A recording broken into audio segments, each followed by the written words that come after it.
What do you do when it feels like your spiritual life is crumbling?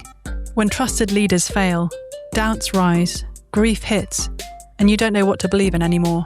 In her new book, Someone to Believe In, Embracing the Saviour Who Stays the Same When Everything Else Changes, author and Bible teacher Courtney Reisig helps us to see Jesus' unshakable character. If you're not sure whether you believe in Jesus yet, or if your faith feels unsteady in the face of grieving, burnout, or disillusionment, this book invites you to encounter Jesus as the one who is the same yesterday, today, and forever. Get your copy of Someone to Believe In today at someonetobelievein.com.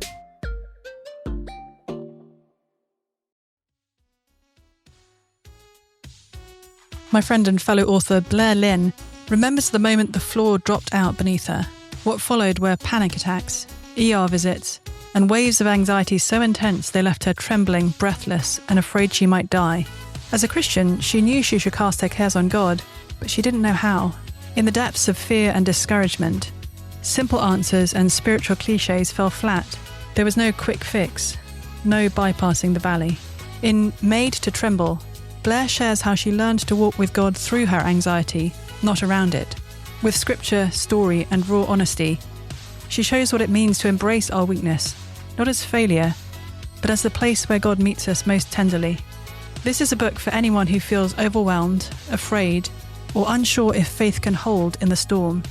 Through Blair's story, discover the peace of God and a deeper awe of the God of peace. Get your copy at madetotremble.com. You're listening to Confronting Christianity, a podcast of Training the Church.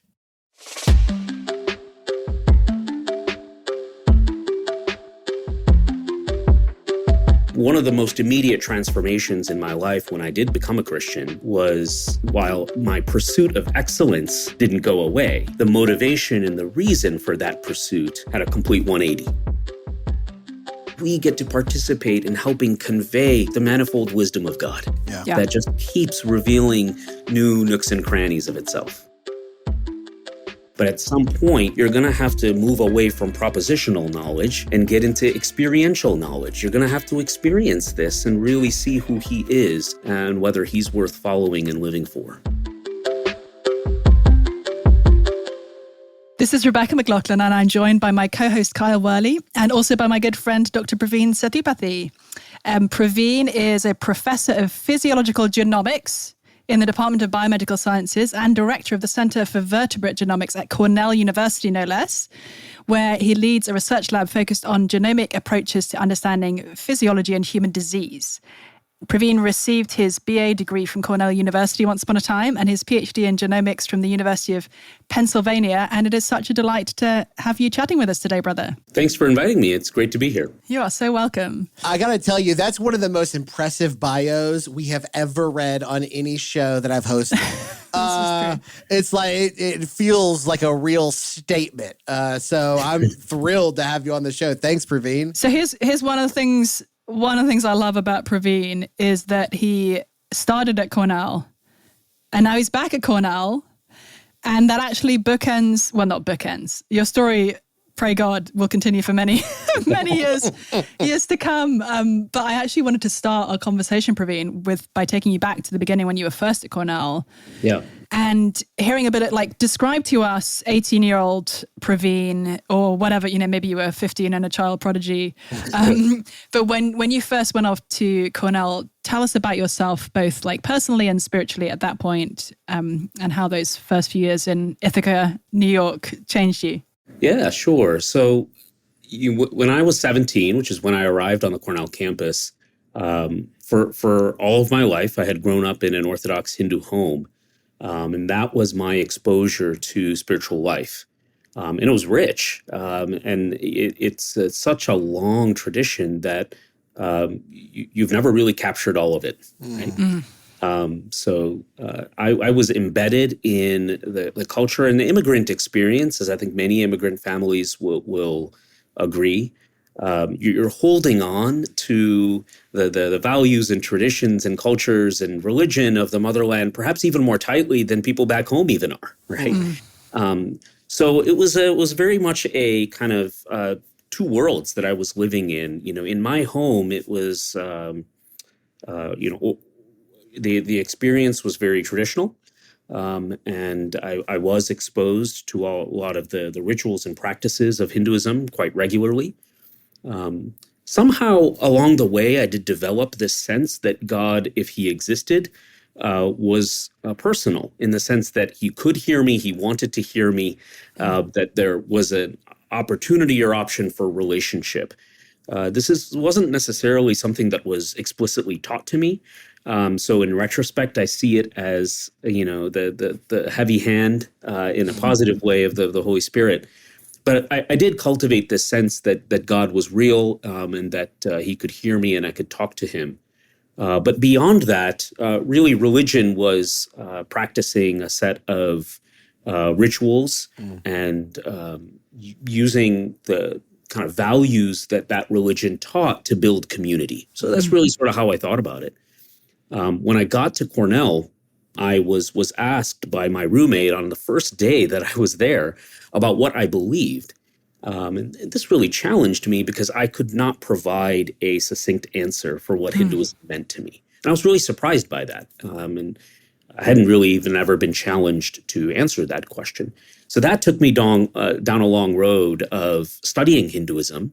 And then once I became even more aware of some of the truth claims of Hinduism, I became really keenly interested in comparing those truth claims to those of other faith traditions that I was only sort of peripherally aware of, right? Buddhism and Judaism and Islam and Christianity. So it was an incredibly rich time for me. And it was wonderful to be at Cornell because there were imams I could talk to and Hindu priests I could connect with. And so as I was studying these different traditions, I could try to connect with folks who were practitioners and ask them questions and watch them worship and try to connect with those communities and learn a little bit more kind of boots on the ground about how they practice their faith. That was really valuable for me. But one of the things that was very quickly disabused of was this notion that we could all sort of hold hands and sing Kumbaya because we were all pointing to the same thing. I actually sort of desperately wanted that to be true and thought that would be quite convenient and comfortable. But increasingly, as I made those explorations, I felt I was being intellectually dishonest with myself. It felt that I was not respecting those traditions the way that they deserved to be if I was going to simply paper over them that way. The other thing that I'll share is that, when I arrived on this campus, getting straight A's, going to an Ivy League school, worldly success, was really what drove me. That was my religion, even though I was raised as a Hindu. That was really my religion. And one of the most immediate transformations in my life when I did become a Christian in college was that while my pursuit of excellence didn't go away, the motivation and the reason for that pursuit had a complete 180. Interesting. So you casually remarked that you became a Christian. But I think Kyle and other listeners who haven't heard your story before may be interested to hear just more. So you've talked us through being raised in a Hindu context and then exploring these different religious traditions, realizing that actually it wasn't just like all of the above, but you probably had to choose. So why would you land on Christianity? A lot of reasons, and probably don't have time to get into all of those, but a couple of really important things that I'll mention. When it came to sort of values like the golden rule, I did not find these to be uniquely biblical. Variations on that theme were present in many faith traditions. Right? But what really blew me away was the person of Jesus. That someone, not something, that person, not precept, is really what blew me away. Because I had not encountered anybody like that until then. And since, other than Jesus himself. Here was a person who's the supposed kind of hero of the story, who was naked and disfigured and barely recognizable on the cross. And among his final words were those of forgiveness to those that had put him there. Truly, I experienced what stumbling block meant, because it was almost difficult to read and get through the first couple of times I tried to. It really went against the grain of everything I expected from the hero of a story. And I'd been used to different kinds of heroes like Krishna or Muhammad. And there was a sense in which I resonated with those heroes. When Krishna was challenged, he'd become 60 foot tall and use his chakra. And there's a kind of superhero mentality to that I think we all resonate with at some level. It's why we like DC Comics and Marvel. Yeah.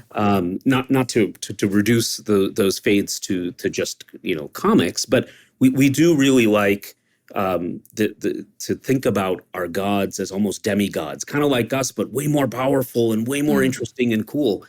And so there's a sense in which I resonated with those. But when I came to Jesus, it was so different from anything that I had ever read and anticipated. And what I began to realize is he was disabusing me of this notion of what it meant to be powerful, right? Normally, we're used to seeing people exercise their power by, imposing their supposed superiority on someone, and usually sometimes by force. And not all that was lacking. It was this laying down of life in order to bring new life. This sense in which I'm not going to be interested in my needs at this moment whatsoever, but I'm going to act solely for the benefit of others.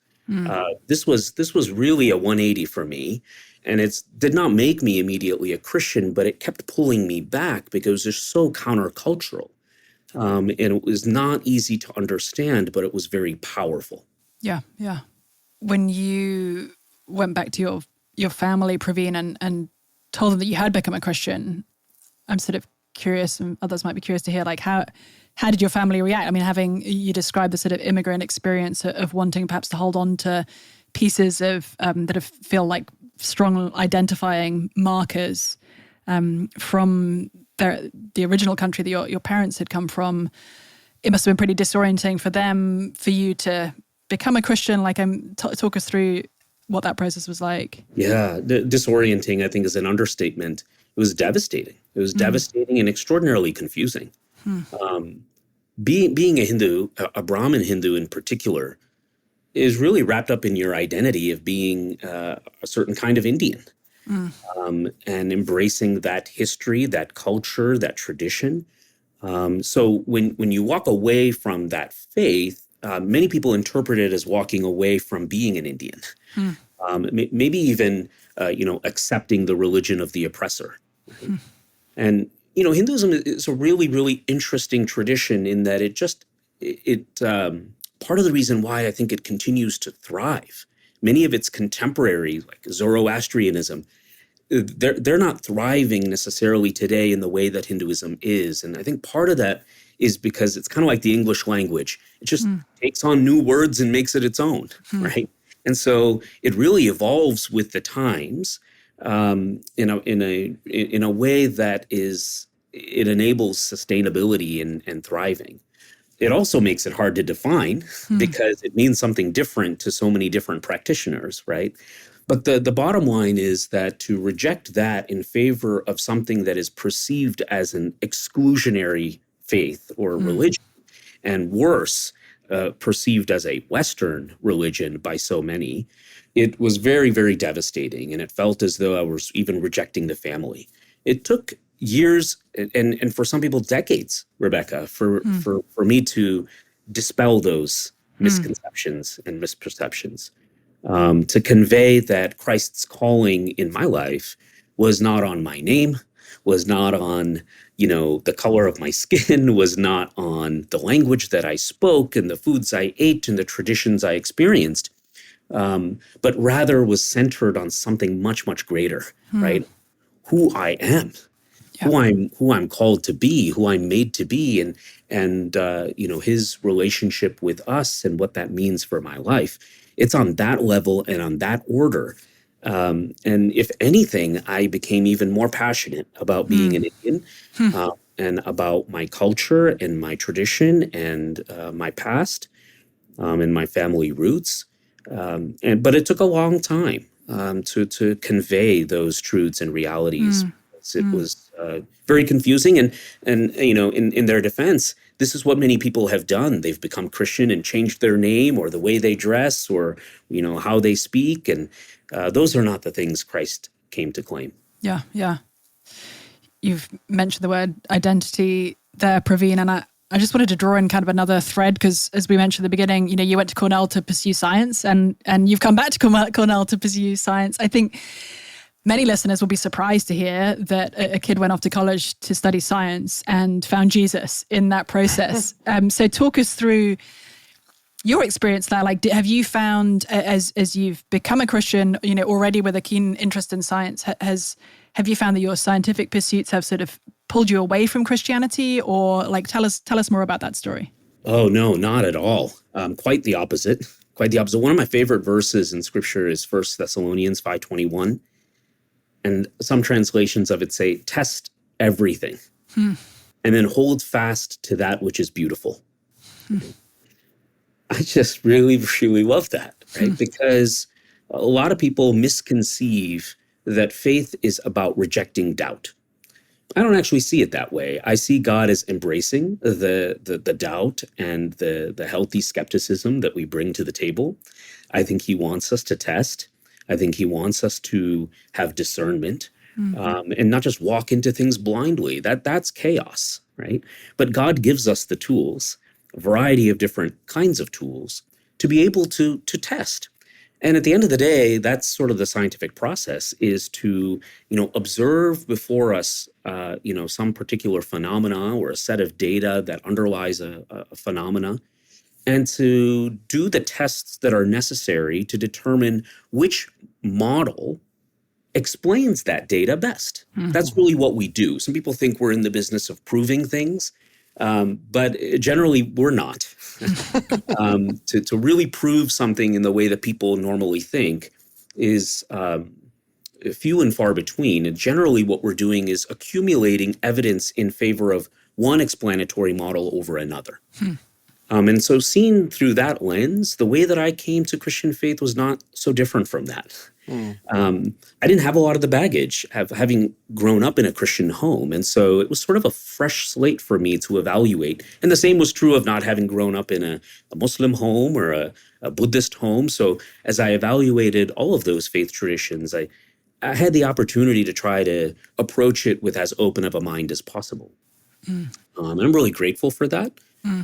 Because I do think it provided a sense of clarity and not being occluded by other people's expectations of how I should be perceiving these things. Now, actually, that became harder when I became a Christian and was sort of given an evangelical lens to try to see the world.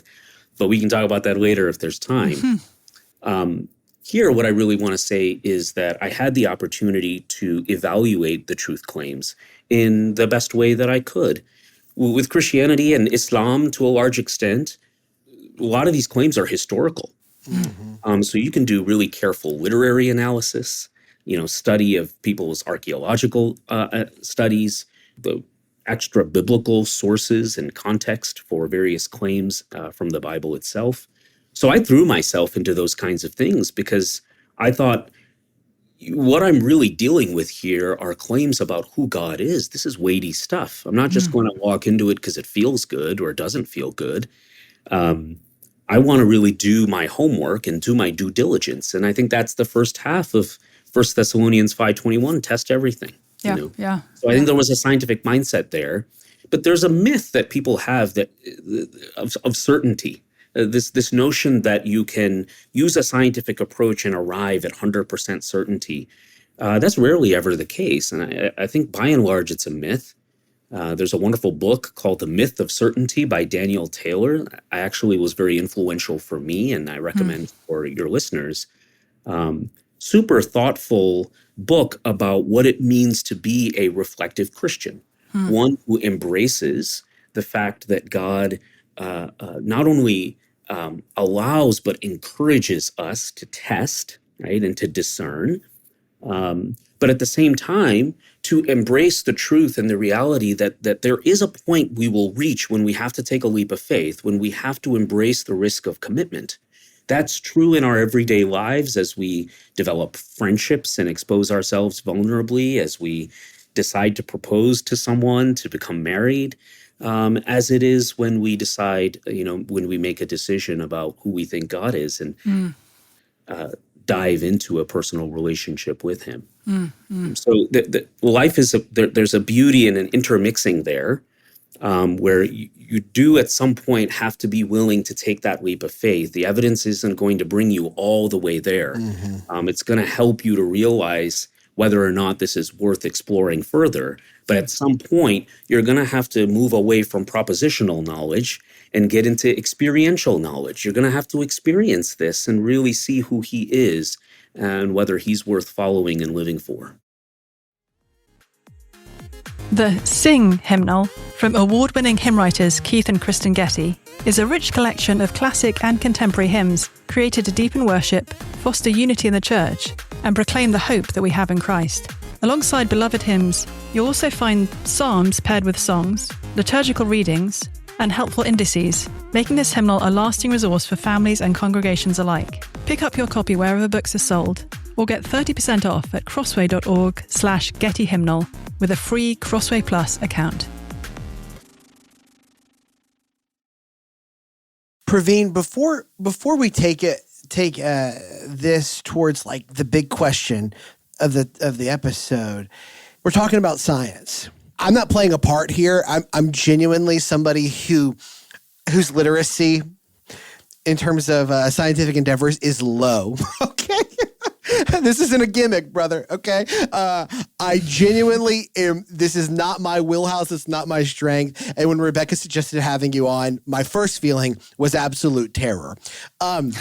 She immediately said you were very kind, and you are, and you're so articulate. Can I just ask this? I feel like people that are listening to this, Christians that might be tuning into this podcast, we have a lot of folks that listen to this because they are thinking critically about their faith. We just kind of throw science around, like we bandy that term about just like it can mean anything.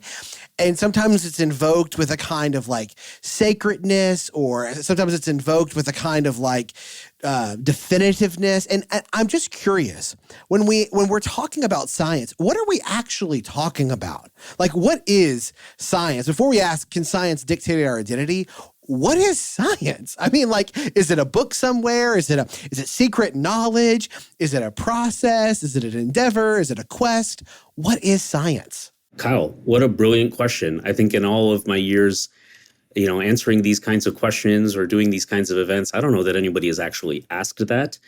And even in the spirit of just defining terms and making sure people are on the same page, what a useful thing to do. Thank you for asking me that. Yeah. And you might actually get, slightly different definitions from different scientists, maybe even, right? So it's really worth asking. I think about science as a human endeavor. Okay. It can lead to a body of knowledge and truth that we refer to as scientific knowledge. Okay. But I think of science as a human endeavor. It's a set of tools that we use, incorporating logic and mathematics, and the tools and precepts and theories from other sciences that human beings have developed through our faculties, right, given to us by God, to make sense of the world, right? All kinds of phenomena around us, right? Yeah. Whether it be physical phenomena or chemical phenomena or biological phenomena. And so it's using material tools and the knowledge that those tools can help bring us in order to better understand those phenomena, right? Yeah. So what are natural explanations for the things we see in the natural world? That's really helpful. That last statement there, Praveen, is an interesting one. You said you're looking for natural explanations to things that we see in the natural world. Now, some people would kind of jump from that to say, okay, the project of science is finding alternative explanations to God, right? Once upon a time, people needed this idea of a God who created us and who, made us in his image and loves us and like it sustains the universe or whatever. But today, scientists like you and your colleagues have figured out like what Kyle Worley is, what Rebecca McLaughlin, like we've come up with like a scientific explanation for how human beings came to be, for every like atom and cell in our bodies. We've got a scientific understanding of how we work. So why would we then still need to invoke these religious understandings of what a human being is? Like, help us understand how if science is not just kind of replacing God, help us to understand what's going on there. Yeah, Rebecca, that's a really good question too, because I think that both people with a faith-based worldview and without can fall prey to this problem and start to think, well, oh my gosh, science has essentially pushed God outside, and we really don't need this explanation anymore, right? There are a few things that I want to say in response to this. One is that, as a Christian, my framework is different, right? I don't see natural explanations on one side and supernatural explanations on the other. And as we increasingly find that there are natural explanations for, human speciation, or there are natural explanations for a rainbow, or whatever it might be that in, centuries past we may have ascribed to something more supernatural, that somehow that starts to push the supernatural away. That assumes that God is the author of supernatural things and not the author of natural things. And to me, God sits above all of this, right? To find a natural explanation for something does not take away the authorship of God. Right? If there's a natural explanation for something, I find myself worshiping God when I discover that, just as readily as I do if I think there's a supernatural explanation like the resurrection of Christ. Both fall under the purview of God, and to me, one isn't actually more amazing than another. We've somehow cast aside natural things as boring and supernatural things as really cool that require God. But the question still remains, how did those natural things come into play? Who is the author of these natural things, right? So as a Christian, I think that it's important for me to convey that the way that I think about it is different. The second thing I would say is, boy, science is incredibly powerful at arriving at mechanistic explanations for phenomena. That's what we do, right? And that's what I just said in different terms. But science is not really a useful set of tools for trying to arrive at meaning or purpose, right? Or the why of things. And this is really beautifully explained in, a little example that John Polkinghorne gives. And, for your listeners, if you're not familiar with Polkinghorne, please become familiar with him. He's just a phenomenal human being. He was a renowned physicist turned Anglican priest. And so really did swim in both pools. And gave this example of, if you see a tea kettle that's boiling, right? And you ask the question, why is the tea kettle boiling, right? You could answer that in at least a couple of different ways. One would be you get into the chemistry of how the heat makes the water boil that way, right? And you can kind of delve into that and you'd be absolutely right. And you might call that a natural explanation, right? But then you could say it's because I wanted a cup of tea. Right. Which gets at a higher order reason, for why that tea kettle is boiling. Right. It gets at the fact that there's a purpose behind this. There's an agent behind this, right? That wanted something and so did that. They're not contradictory. They don't oppose or they're not antagonistic toward one another. They're just on different dimensions of reality. And so science is really good at getting at that first one. I don't know of anything better. But it's impotent to arrive at any conclusion with regard to the second. At best, it's agnostic about that. And so what we now know is it can neither prove nor disprove God or some kind of agent behind everything. But what it does is what it doesn't do is constrain us to think that it is the only thing that can provide a sense of who we are, our identity, or why we're here. Yeah. You mentioned the resurrection a couple of minutes ago, Praveen, and that makes me curious. Maybe some of our listeners will be curious. We talked about God as the creator who sort of stands over everything that we could look at through science and is as much involved in the natural processes as in supernatural moments. How do you as a scientist think about miracles? I mean, those moments like the resurrection, obviously the central miracle of the Christian faith, but also like Jesus' healing miracles, the way that he calmed the storm just by speaking. Within your understanding of the universe, like as a scientist, is there room for miracles like actually happening in history, not just like some people say, well, Jesus' resurrection was maybe a kind of story that people told, without a real historical foundation, or maybe it was like a resurrection in the hearts of his disciples, like a sort of such a spiritual thing that it didn't have like real bodily implications. Like help us to understand how you, as a scientist, can believe in a miracle like the resurrection. I've no problem with the miracle at all, Rebecca. And in fact, miracles have never really bothered me. If God is to exist, because I think you can kick the can down the road on a question like this and just say, well, do you have a problem with there being a God as a scientist? Really is really what it boils down to. Because if you don't, he can do whatever he wants, however he wants, right? I mean, there really is no conflict at all. I can understand emotionally how people feel, well, gosh, if you're just everything that happens, you're going to say it's a miracle. That's a different question, right? Yep. But can miracles exist? Can they happen? Well, if God is real, then absolutely. That's the very definition of God. He can do whatever he pleases. He can more or less allow things to go through the physical laws that he's set up. And he can break those physical laws without breaking the world if he pleases, because he's God. Right? Yeah. I don't have any problem with it at all. And again, it comes back to this notion of whether you think science is the sole arbiter of truth. Is it the only dimension with which we can understand our reality, right? And I think on a smaller scale, Rebecca, we've been asking this question over and over again in human history. Sometimes we think this is like a super modern question, given how advanced we are in science. But if we go all the way back, the Enlightenment, the Age of Reason, right? This was a response to a blind faith dark ages, right? And what emerged out of that was this notion that science is superior to all ways of knowing, all ways of approaching truth and knowledge. But then in response to that was the Romantic period, right? Yeah.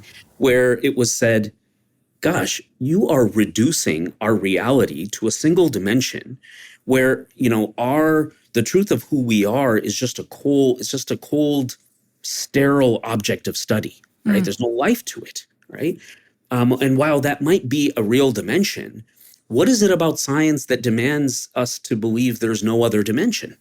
We're not finding any, right? And so there was a reaction to that it's really our heart and our intuition that define who we are, that teach us about deeper features and spiritual truths of the world that science and logic alone cannot illuminate. What I love is the statement of Madeleine L'Engle, a really famous American author who wrote a lot on science and faith, where she said that your heart and your intuition and your intellect and your logic, they need to intermingle and make love. If you are to really know who you are, really understand the dimensions of knowledge. And I really love that. And I think that's the reality of my experience. And if we're honest, probably many people would really feel like, yeah, it's, a lot of things that I kind of know to be true and real, they weren't arrived at by a set of logical propositions or a mathematical theorem. Yeah. I have historian friends, Praveen, who always get upset when people talk about the dark ages of ignorance, because it does rather undervalue much of the intellectual exploration that went on before then, which I'm sure you know. But I think the Enlightenment, in some ways, sort of wrote a convenient history behind itself. Yeah, right, absolutely. Posturing the past there, but sort of to take us back even further into the past. Some people would say, okay, so say you have a scientific explanation now of the beginning of the world, the origins of humans, like how everything came to be. And like say even from a Christian perspective, okay, you can say that like, yeah, there's a creator God who made these things. Now we understand scientifically how this happened. Why would we then be interested in a text like Genesis 1 and 2? Like why would we look to the first two chapters of the Bible as a source of powerful and meaningful truth if we have a scientific explanation for the kinds of phenomena that we're hearing about in Genesis 1 and 2? Help us to think through that. I think the answer to that is that because Genesis 1 and 2, at least in my understanding and reading and that of many other scholars, isn't about it's not an exposition on the scientific origin of humans. It's not to say that isn't interesting, but that isn't the primary subject matter of Genesis 1 and 2. I think a lot of scholarly work has arrived at the fact that there's something very different going on in Genesis 1 and 2. There's polemical stuff. There's a response potentially to other traditions at that time, but really it's establishing who God is and who humans are intended to be, and what the relationship is between God and humans. Why did God make humans? The ancients were obsessed with this question. There are many different answers floating around in Genesis 1 and 2. It just kind of comes piercing through, and it says, love. I made you because this is good. And to me, good, in my best understanding, is, there are created spaces, there are created things, and created things doing what they were meant to do in those created spaces is good, right? That's what God intended. That's what was meant to be. There's something so wonderful and beautiful. We weren't birthed of pain. We weren't birthed for slave labor. We weren't birthed for, anything other than the fact that God wanted to be in relationship with us, and that conferred upon us this wonderful moniker, this image of God, this vocation to represent him and reflect him on this earth. And throughout the decades and centuries and millennia, to learn more and more about what that meant, right? That we would never stop uncovering more about who God was. Like Johannes Kepler said, I'm just thinking God's thoughts after him. And the coolest thing about being a scientist is I get to not just discover that, but then share that with the world. Like in Ephesians, where it says that, that we get to participate in helping convey not only to others, but even the angels, the manifold wisdom of God. Yeah. That just keeps revealing new nooks and crannies of itself. Wow. Well, that's about as good a place as you could to land the plane. Praveen, thank you so much for joining us today. I really appreciate it, brother. Thanks for having me. This was a lot of fun. Thanks, Praveen. Absolutely. Listen, if you want to find Confronting Christianity, you can find us on Instagram and Twitter. Leave a review on iTunes, and in your review, drop a question. Rebecca and I will take it into consideration for a future episode. If you want to find out more about what we have going on, you can check out trainingthechurch.com/support. Thanks again to Dr. Praveen for joining us today. Shout out to upstate New York and Cornell. Sounds beautiful. Sounds lovely. Have to go check it out. Thank you. Hope you enjoyed the discussion. Grace and peace. And truth. I'm going to start adding truth. and truth. Oh, there we go. Grace and peace. Grace and peace and truth. Thank you, Rebecca.